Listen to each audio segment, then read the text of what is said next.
Okay, so Papoose is on the video shoot for, I guess, one of his new songs. I haven't heard it yet, but he's on the set of his video shoot, and he's throwing himself into work so he won't have to think too much about Remy in the miscarriage, because simply due to the fact that that was the baby that he was promised to by Remy Ma after they got married. And you know, you can really feel like the hurt and the pain that Pap is going through, due to the fact that she did in fact have a miscarriage, and his daughter and his mother comes to visit him on the video shoot, and he really doesn't want to be bothered, but at the same time he's thankful for the family support that he's receiving. And I think that that's what a lot of people really need. A lot of people needs family support due to the fact that, you know, some people deal with things differently. Like some people, when they deal with a tragedy like that, they shut themselves off. But me, I don't normally shut myself off. I do need my time, but at the same time, I do need friends and family to surround me, to make me laugh, to make me,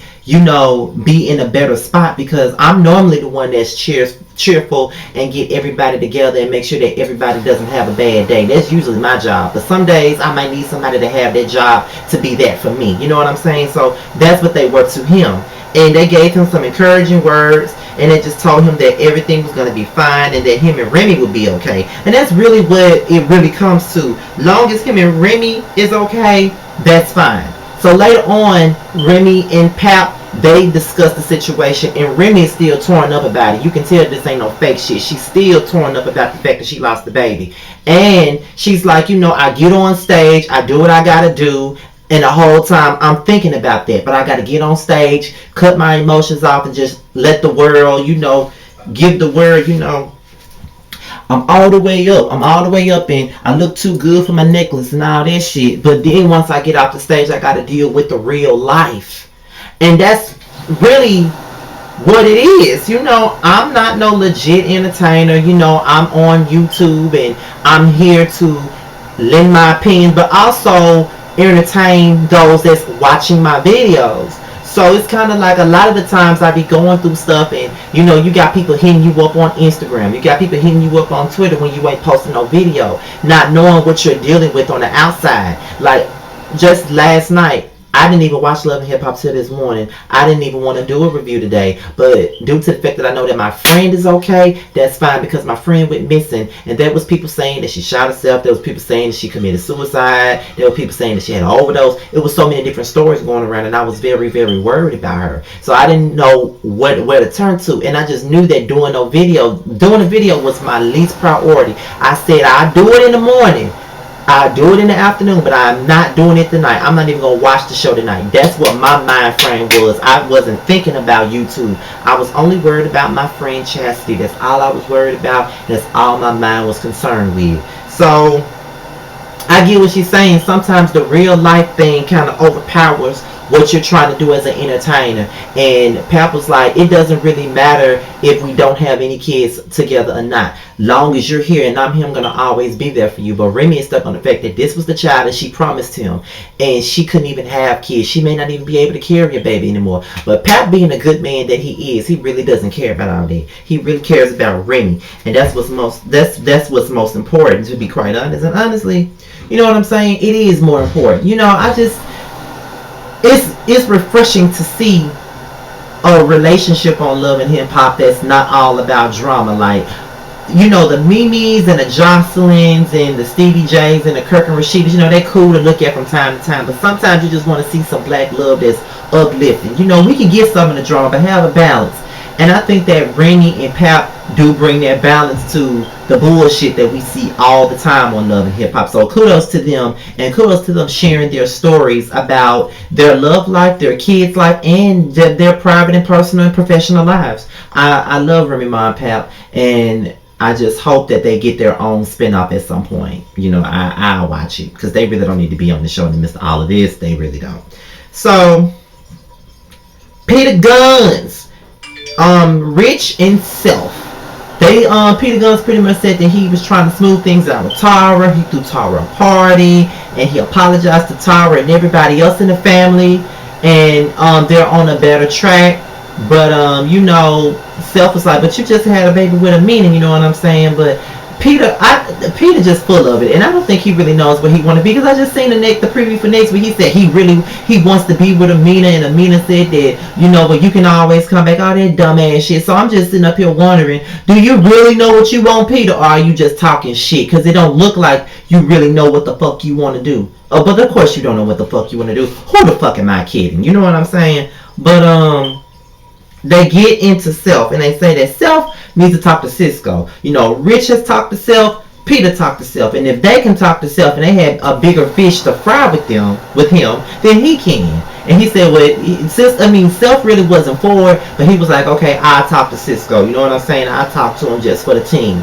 Later on down the line, Cisco comes and he see that his car been spray painted on, and he was about to beat Self ass. And honestly, y'all, I don't like Cisco, but I do believe that he'll whoop Self ass. I do believe that. But it was some spray paint that could be removed. You know what I'm saying? And he was basically just fucking around and just using his prized possession and all that stuff. So it pretty much led to Cisco apologizing to the guys and just saying that he been going through a lot of stuff. He's been dealing with this, dealing with that, and he just don't know how to deal with it. He's been lashing out at everybody, so he wanted to apologize for doing it. And I can say it was nice to see them lame motherfuckers apologize to each other and get over it, because they were all acting like bitches, to be quite honest. Like, they acted like their period was on and they need a little bit of Summer's Eve and a little bit of Always for the clean, because I got so tired of them. Like, it was really ridiculous.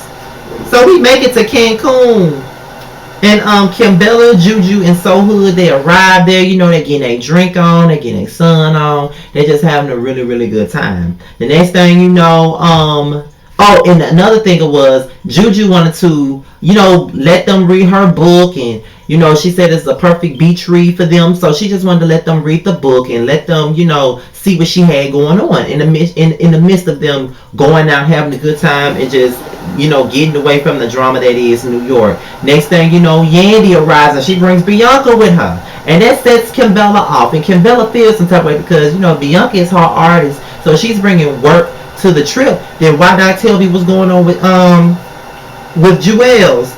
So my thing of it is, what the fuck is Kimbella so upset about? Yandy already explained to her that she's not going to sit up here and give you details on what's going on with Jewels. If you want to know what's going on with Jewels, ask Jewels. Why do you keep coming for Yandy? You know what I'm saying? Like, she was like, well, I feel like if you borrow Bianca and you're bringing her in for work, well, what's going on with Jewels? Ask him. Why are you asking her? It's not her place to tell you. Good grief, like, Kimbella was getting on my nerves. She really need to go somewhere and sit the fuck down for real. Because if I was fucking Yandy, I'd throw some sand in her damn face just so she could shut the hell up. Like, seriously, like, that bitch was getting on my motherfucking nerve. Like, girl, if you want to know so bad, ask your damn man. Why do you keep asking Yandy when she done told you to stop asking her that shit? She already told you that. Shut up. Ooh, Kimbella got on my nerves. She got on my nerves. She was making a big situation over nothing. Like a big situation about nothing. Like, she's that pressed about Jewels, what the fuck he doing? If you're that pressed, ask him. But if he didn't tell you shit, do you know what I'm saying? Don't worry about it. It's none of your business. Stay out of his business and worry about being a mother to your kid. Worry about raising y'all kids and don't worry about what he's doing, bitch. That's all I'm telling you. Good grief. So, while Bianca was laying in the bed on the beach, next thing you know, Cardi B and Hennessy arrives, and with none other than the anorexic Mariah motherfucking Lynn with that damn Smurf wig on, looking the fool. Bianca was automatically upset just due to the fact that she brought Mariah Lynn to the trip, and she was like, y'all know I'm not fucking with her. Why y'all bring her on the trip when y'all know I'm not fucking with her, son? Y'all know I'm not fucking with her. And Mariah was like, I haven't seen Bianca. I ain't seen Bianca since she tried to throw that tray of drinks on me, and we got a problem. We got a problem. Bitch, you do got a problem. Several problems, but I ain't gonna go there. So Bianca and Mariah Lynn, they discussed their issue, and Bianca pretty much said, you know, you taking them for a bitch that you barely know. Like, Sky ain't none of your bitch, I'm your bitch. You know what I'm saying? Like, why are you defending her? Like, she ain't your damn friend. Why are you here for her like that? And you know, Mariah was like, well, maybe I shouldn't have told her, and maybe I shouldn't have did this, but I'm sorry, Bianca, I'm sorry. And you know, it is what it is. But you know, Cardi was like, y'all good? Are we all friends again? You know, Mariah Lynn was like, yeah, we friends again. But then Mariah was like, just because me and Bianca just buried the hatchet does not mean that I'm over her throwing a drink on me. So she was like, and to make this official, she pushed her in. Hold on, y'all.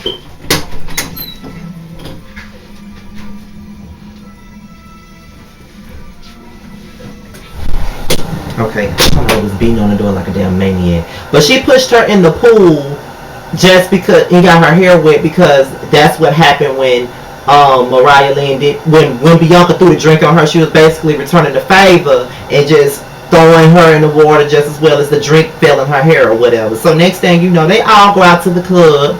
And Yandy walks up on Bianca being at the club, and she pretty much shuts it down. You know what I mean? Like, you supposed to be working. Yandy, girl, shut the fuck up. You know what I'm saying? Just be quiet, because you're really starting to do the most. Like, okay, the girl out hanging out. I'm sure that whatever work you had her doing, she was done with it. That's the only reason why she's turning up. Like, after a hard day's work, you can go home and turn up on some wine, or you can go out to a bar and drink, or you can do this. Like, when you're done doing work, you treat yourself to something that's, you know, you get a chance to unwind after you work. So I'm just wondering, Yandy, why the fuck are you sitting up here so damn bothered that she's out doing it? And you know, but they eventually got over it. You know what I mean? And Yandy was like, well, you can turn up or whatever, but you know, next time it's gonna be all about work. You know what I'm saying? But she got on my nerves. So then Kimbella and Yandy, they argue again about this whole Jewels thing, and I'm just annoyed with the fact that Kimbella is just so pressed and so angry and thinking that Yandy ain't telling her shit. Yandy is not obligated to do that just because you're her friend. Don't mix the business with your friends. You know what I mean? You're not supposed to do that. And I know how that feels to try to do business with a friend. Don't do that, because it doesn't do anything but sour your relationship. It really does. So you need to stop doing that. And you're only putting more of a wedge between you and Yandy, because you won't shut the fuck up about it, and you won't accept the fact that she's not going to tell you what's going on. If you want to know what's going on with your man's career, you ask your man. Yes, Yandy is your friend, but she's also your man's manager, and there's a manager-client confidentiality thing, and she's going to be that's just what it is. It's gonna be confident. It's gonna be confidential with Jewel. She's not gonna tell you that, because that's her management part. But when it comes down to it, if you really want to know, ask your man. So then, after everything was going on, Mariah Lynn, she confronted Yandy about everything, and she felt like she was coming, because you know, she felt like Yandy was coming for them and all of that stuff. And as much as I don't like Mariah Lynn, I do appreciate the fact that she will speak her mind and say what it really was, because Yandy got on my damn nerves. Like, she honestly did get on my nerves about that situation. But Yandy smoothed everything out with Mariah Lynn, and everything was all good up until they was reading the book, and Yandy read a passage, and she felt like Juju was putting her in a book without her consent. And when it really came down to it, she was like, Juju was like, what do you mean? Why do you think that I'm writing stuff about you? You know what I'm saying? Like, what the fuck do you mean? Like, I've had a situation where a woman made some fake Instagram accounts when I was with Cameron. You know what I mean? Like, I know exactly what you're going through. And then, you know, that's when she was like, you know, because So Hood had a situation where a woman was making fake pages trying to get at her about Snoop. Kimbella had it. We all had it. So you're not the only one that had it. She was getting mad because Yandy was making it all about her, and Yandy was like, you know what, if you was my friend, you could have at least told me that you were going to write about me in your book. But she told her that she wasn't doing that. You know what I mean? Like, she wasn't trying to be malicious. She wasn't writing nothing about her. You know what I'm saying? At the end of it all, it is what it is. She didn't. But if you really wanted to know, all you had to do was ask her. But you didn't have to ask her with an attitude. And then on top of that, I get what Juju is saying. Like, why would you think that if I wanted to write something about you in my book, I would have just came to you and told you that, and it was going to be up to you on whether you wanted to do it or not. That's what she's saying. So Yandy was dead. I don't think she was wrong. I'm just going to tell you that. If she felt like something was written about her, then she had the right to ask. But I feel where Juju was coming from as well. What makes you think that I would be like Winter a few seasons back and write something about you in my book without your consent. That's some Winter shit. That's what Winter did to L'Oreal. That's what Winter did to Yandy. Yandy made her take that shit out their book before it went to the press. You know what I mean? So if you know that me and you've been friends for all these years, you know that if I wanted to take your story and put it in my book, I would ask you. So I get what Juju was saying, and I also get what Yandy is saying. Till this is the end of the review, but let me let y'all in on the secret. I was contacted by this promo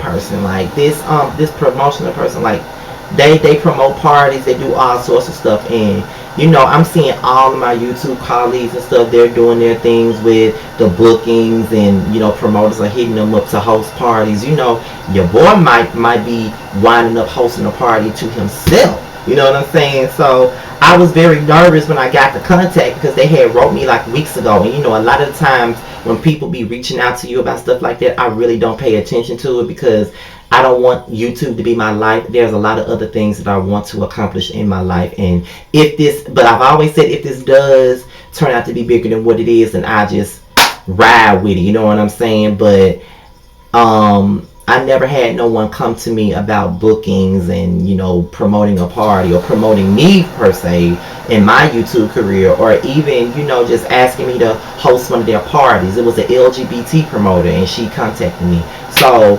at some point in time, your boy might be hosting parties at some point in time. Everybody else doing it, you know what I mean? Justin doing it, Adrian doing it, several other people are hosting gigs and stuff like that. And I was very humbled, and not just humbled, but very much so shocked and flattered that someone would ask little old Scotty, little old stagnant Scotty, to promote and host one of their parties. But we'll see what happens with it. We just conversed about it the other day, and I'm just trying to see what I'm gonna do about it. But leave your comments below, and I just had to share that little bit with y'all. I just had to. I always down myself a lot on this YouTube shit, because but my numbers are moving up, to be quite honest. They have been over the last few weeks, and I'm thankful for that. But I've always been like this, closing myself in and limiting myself, all because I really didn't want to make this my life. You know what I mean? I still want to work, have a real life, enjoy my real friends and family and stuff like that. So that's just what it is. But with that being said, y'all, I'm out of here, y'all. To Black Ink Crew review, I'm out. Peace.